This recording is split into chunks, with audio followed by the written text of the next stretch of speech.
Oh, Han, may kailangan ka ba sa akin? Kaya mo ako pinapunta dito? Inimbitahan kita rito para batiin ka. Ngayon, ikaw ang naging tagapagligtas ng buong barangay. Masaya ka ba? Masaya naman. Alam mo, tuwing may nagagawa akong mabuti para sa iba, natutuwa ako. Pero may taong hindi masaya dahil sa'yo. Ano ang sinabi mo? May ginawa ka bang bagay na hindi ikinalugod ng isang tao? Sabihin mo nga sa akin, sino yung taong iyon?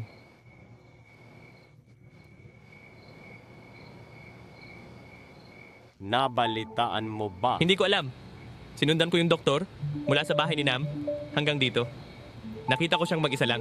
Bakit hindi ka masaya? Kasi matagal ka nang pinapansin ng mga tao pero ikaw, wala siyang pakialam sa'yo. At bakit kailangang ang babae pa ang magsabi ng ganito?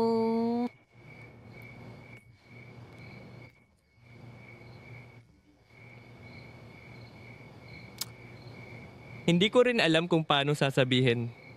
Pero gusto na akong iba? Kaya huwag ka ng ganyan, ha? Yun ba yung babaeng madalas bumisita sa'yo? Hindi naman. So, sino ba siya? Wala ka ng pag-asa. Sino siya? Hindi ko pa masasabi sa ngayon. Gusto ko lang sabihin para maintindihan mo at huwag ka nang umasa sa akin. Bata pa si Han. May kinabukasan pa si Han. Maraming bagay ang naghihintay sa kanya. Umaasa akong hindi siya malulungkot kapag sinabi ko ito. Yeah. Alam mo ba, Han? Gustong-gusto kita, Han. Salamat sa iyong pagmamahal sa akin. Pero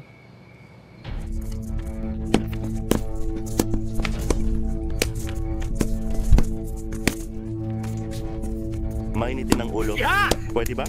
Hindi nila alam ang gagawin. Hoy! Hoy! Hoy! Tumigil! Hoy! Tumigil! Siya! Talaga ba? Talaga? Talaga ba okay lang? Talaga ba okay lang? Talaga? Talaga? Talaga?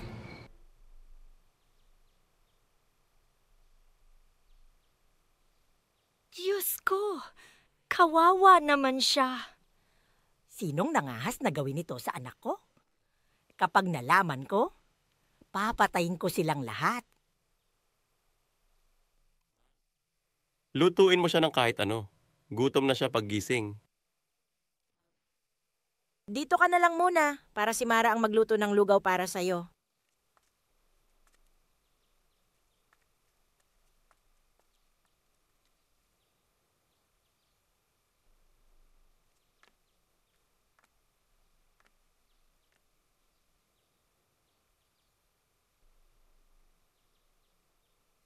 Pasensya na.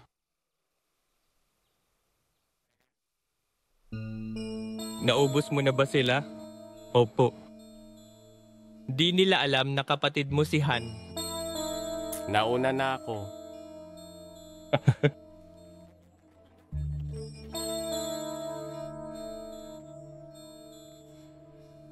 Kuya, ito.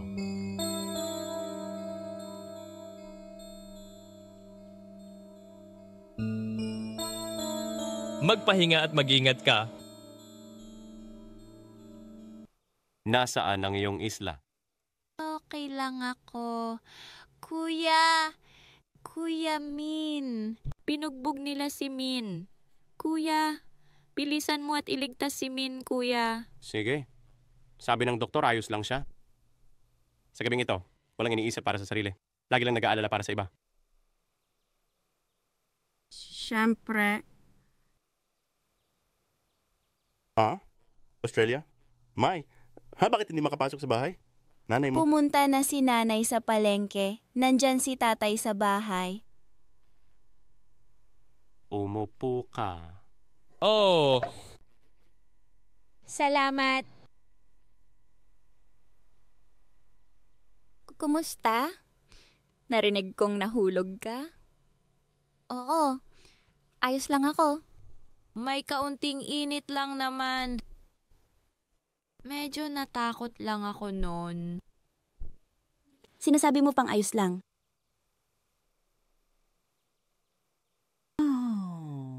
Kuya! Kuya! Ha? Kuya, lumabas ka na lang. Pwedeng manatili dito si Nayuk, may kasama ko. Kain tayo ng noodles dito kasama si Han. Kuya, dito, hirap din akong huminga. Ayos lang anak ko. Pakisara mo naman ang pinto para sa akin.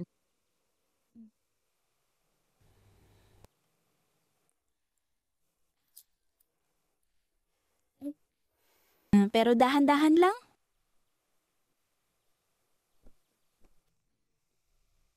Kuya, ayos lang si kuya, di ba? Ayos lang.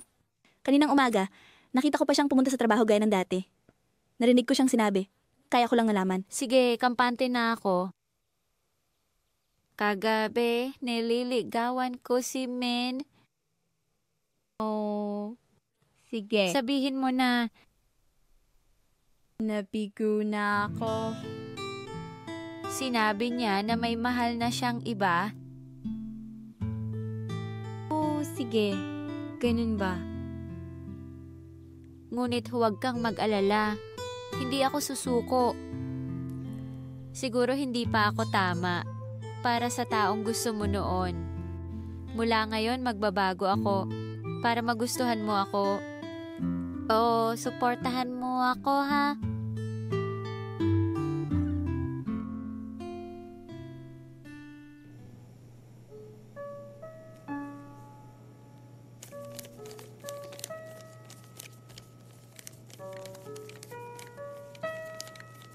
Hi!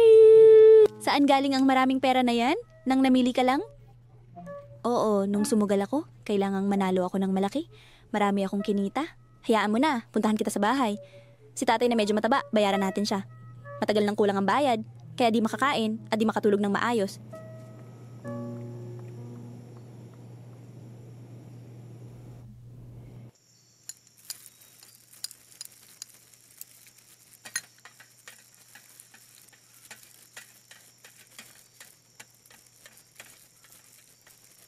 Hala? Nagluluto ka ba, Kuya Nam? Kam. Dumalaw ka ba? Natagalan akong bumalik mula sa bukid. Kaya minsan, nahuhuli na ang pagluluto. Nasaan na yung doktor? Bumalik na ba siya mula sa kanyang Oo, check-up? Kuya Nam. Ngayong araw na ito ay may gusto akong pag-usapan sa iyo. Anong nangyari nga? Sabihin nyo na lang. Bakit papaikot-ikot? Hey, Kuya Nam. Anong narinig mo? Ito ang perang ibinayad mo sa akin noong nakaraang araw. Ibabalik ko na sa'yo ngayon. Pero kalahati lang muna ang nakuha ko. Sige, tanggapin mo muna. Yung kalahati, pwede ko bang bayaran ng paunti-unti? Nasaan na ang pera? Bakit? Ang bilis mong magbayad nga.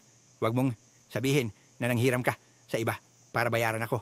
Kahit kailan mo na lang ako bayaran, hindi naman ako nagmamadali. Huwag kang mag-alala. Ito ay pera na kinita ko. Hindi ito utang o ninakaw. Kaya huwag kang mag-alala. Kailangan kitang bayaran agad pag nagkapera ako. Hindi ako mapakali hanggat hindi ko nababayaran. O bilangin mo kung tama nga ba? Hindi na. Tama na yan. Mas maingat si nga sa negosyo. Kampante ako. Hang namni! May isang bagay na gusto kong itanong pero nahihiya ako. Kasi binayaran na kita kaya ako nagtatanong ngayon. Pero kailangan mong sagutin ng totoo ha? Okay lang. Ano ba ang seryosong problema? Magtanong ka lang. Bakit mo ako tinulungan bayaran ang utang ko? At saka hindi mo pa ako sinabihan. Alam ko kasi, kapag nagsuggest akong pautangin si nga, hindi siya papayag. Pero kung mangyari kay ngayon, pupunta ang mga may utang sa bahay, mag-iingay at magmumura. Kaya nga silang tatlo, si Nguyet at Yukmay, napagsabihan din. Naiintindihan mo ba ang sinasabi ko? Kaya siya ay nag-aalala para sa kanila, hindi para sa kanyang sarili.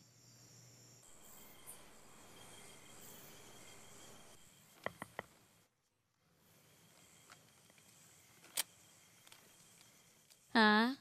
Kuya Tay? Kamusta si Han? Please sit down,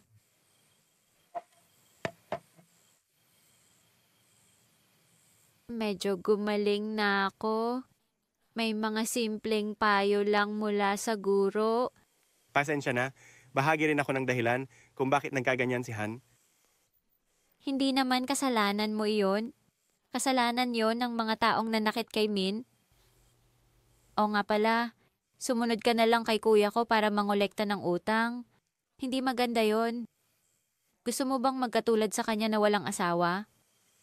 Walang babae ang mag-aasawa ng taong ganyan. Hindi naman ako katulad mo. Mahirap lang ako. Kahit anong gawin ko, walang may gustong magpakasal sa akin. Bakit mo naman sinabi iyon? Oy!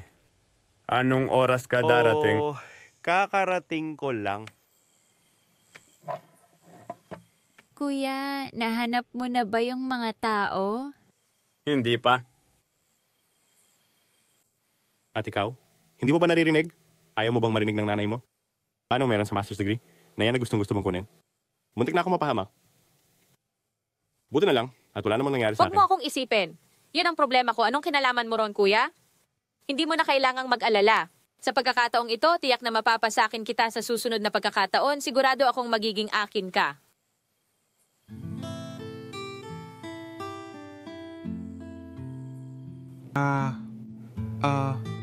Oh my. He set it up. Nasaan ka na? Nasaan ka na?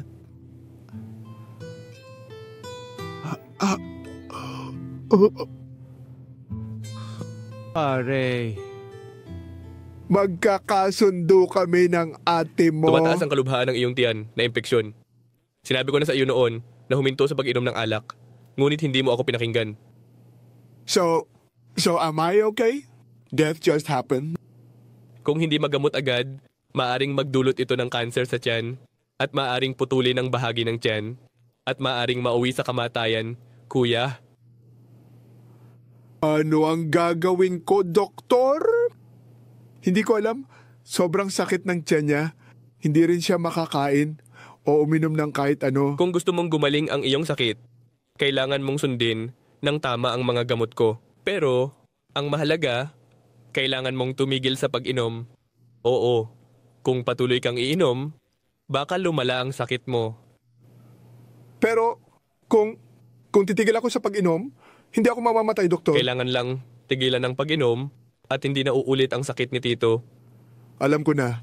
Hindi na ako iinom ng alak. Titigilan ko na ang pag-inom.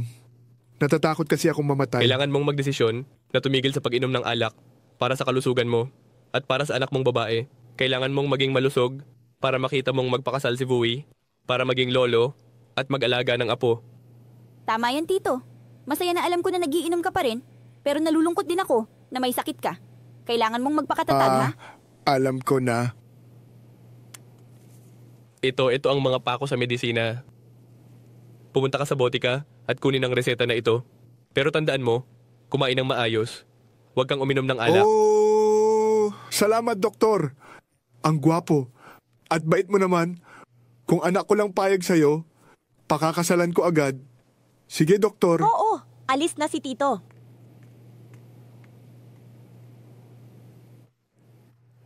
Nakikita mo ba kung gaano ako katanga, anak?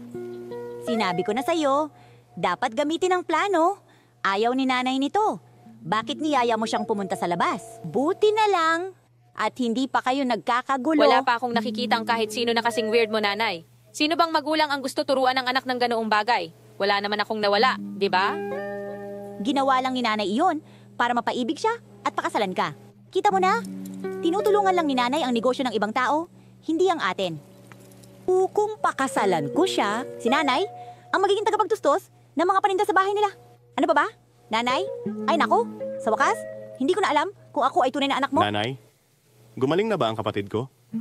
Ano na naman ang plano mo para sa kanya? Anong gusto mo? Gagawin ko? Hayaan mo na siya. Hindi ko naman siya pinilit. Kung gusto niyang mapili ng maayos, kailangan niyang gawin yan.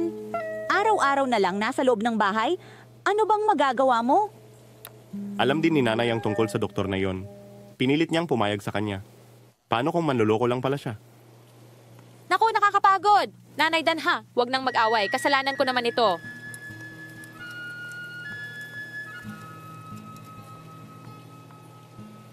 Ayan, Tignan mo, nandyan mismo sa harap mo. Kaya mo pang magkape ng ganito kalma. Ang mga anak mo ay inaayos na ang lahat. Binibigyan mo sila ng direksyon, sinusunod ka nila, hindi ka pa ba kontento? Pero kahit papano, babae lang ako. Pero ikaw, lalaki ka, tatay ka nila. Kailangan may boses ka. Alam ko lang ang sarili kong mga anak. Di ko alam kung sino ang Bakit ka pa sayo. nagbibiro sa ganitong sitwasyon?